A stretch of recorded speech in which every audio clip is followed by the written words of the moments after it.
It is Crystal with Pineapple Papers, and today is day 9 of May I Scraplift You. And today I am scraplifting Karin, and Karin is awesome. So I knew her online. Funny enough, she lives about 45 minutes to an hour away from me. And then we ended up at a retreat together. And while we were at the retreat, we were just oohing and awing over all of her layouts. And we're like, do you have a Scrappy Insta? And she was like, no. And so we decided that that had to happen. And it had to happen at the retreat. So Amber got her all set up. So she is scrap_out_loud over on Instagram. And I just love all of her layouts. And her grandkids are just the cutest. And so it was really hard to pick. She does so much like awesome mixed media and layering, and some of her layouts are super intricate. And so I was a little intimidated, I'm not gonna lie. So I ended up going with this one. And okay, like, is that not the cutest photo ever? Like, his first rodeo, so cute. And she's got the texture behind it, and it's all boy and rustic. And I am going to do a fancy girl layout. So I am using the Coco Vanilla Studios These Days collection. I think that I don't have a ton of it left. I think I'm going to try and kill it this month. So I hope you don't mind seeing a bit of this collection this month, but I am really enjoying using it, and I am noticing that I'm really getting through it. So I think I'm going to use quite a bit of it. So I love the idea of the big torn out area that she has in the layout. So I go ahead and do that. I struggled a little bit because I don't have a ton of 12 by 12 paper left. So I wasn't quite sure which ones I was going to use. But I end up doing the rainbow in the center and then the tone on tone hearts. Now, this photo is a picture of me just chilling at the hotel. This was the crazy expensive hotel we ended up at. And I was feeling pretty fancy, and Christopher was working, and I'm like, you know what? I am just going to take a picture of me chilling at the hotel. And so that's what I did. Now, she has some frames, and I don't have any frames left in this collection. So I decided I would attempt to make my own. Well, it's a good idea. I kind of poorly executed it and ended up hiding it in underneath anyway. So you can't tell that I even had made it a frame. So I didn't even try for the other one. Now, the back part of this heart paper was the cut apart sheet. And I just happened to tear out a section that still left me a journaling block, which I am going to tuck right there, and a label. So the label is torn a little bit, but that's okay. I'm just going to tuck it, and you'll never notice that the edge of that is torn. And then I am going to go through the die cuts, and I am going to go die cut crazy on this. Super excited how many pieces I got. So I got 1, 2, 3, 4, 5, 6, 7, 8, 9, 10.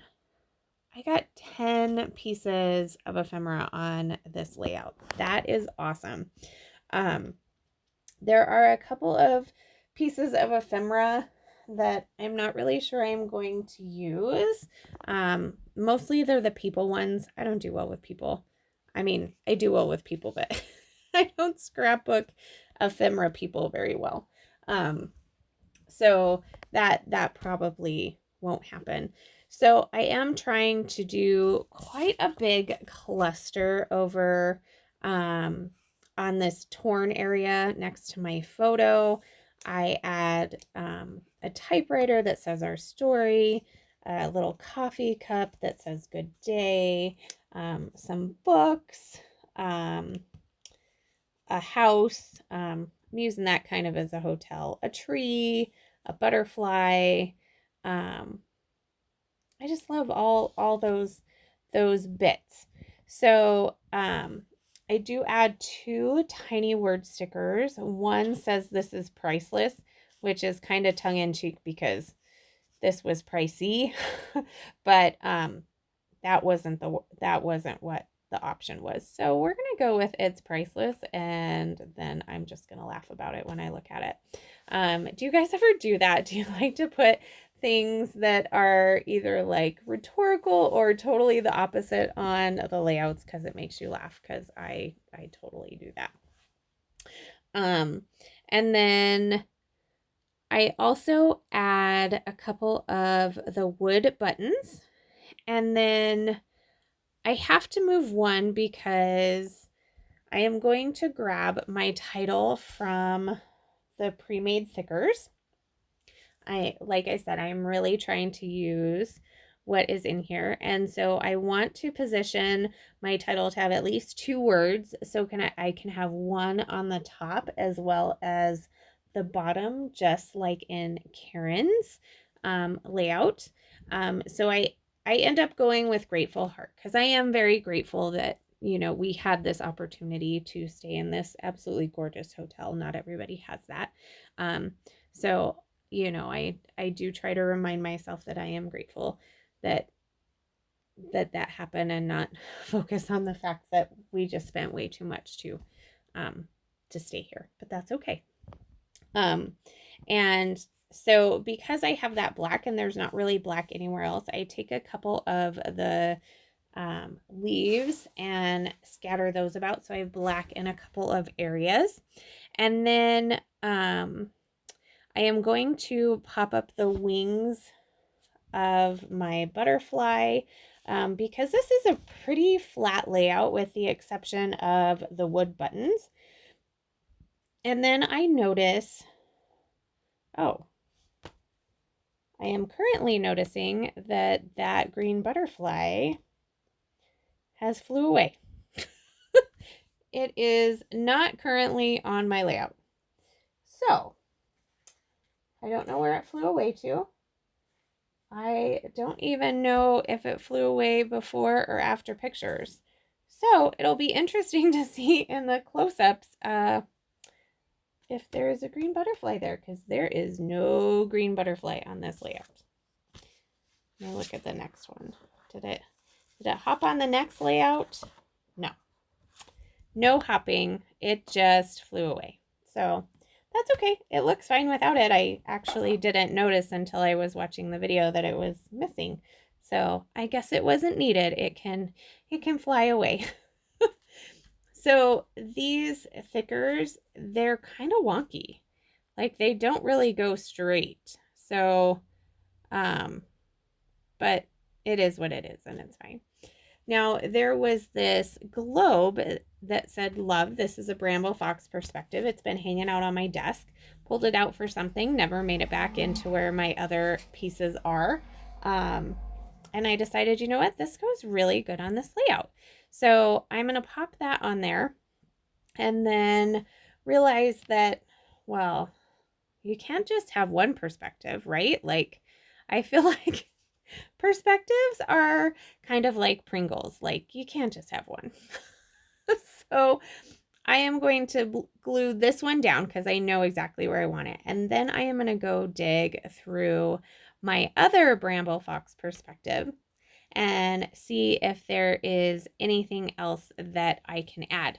So I end up grabbing some geotags, these fall ones, which I do like this pink one, and it totally could have stayed, but I just felt like I wanted some more of that bright white. So because I have the globe there and I'm going to put one of these geotags at the top, I just felt like I needed a third white piece. So that being said, that cute little leaf is going to have to go. It will, did it make an appearance on the next one? No. I thought maybe it would make an appearance on tomorrow's video because tomorrow I'm going to do a companion page to this one. So instead I end up with the Polaroid camera perspective, which the cameras are awesome. Like I feel like there are just certain things that always go. Geotags always go because you're always somewhere, right? You're always somewhere. And then cameras always go because you're always taking a picture. Like, I guess unless you were scrapping a piece of like tickets or something, which isn't a photo, but still, you probably used your phone that has a camera on it to actually get that ticket. So that being said, cameras and geotags to me always go everywhere. Just going to pop another tiny word sticker down here that says lucky us, and that is going to do it for my layout today. So make sure that you head over and you give Karin some love because her work is amazing, and check out everybody who is playing along with May I Scraplift You, and remember to wear your crown, and I'll see you tomorrow. Bye.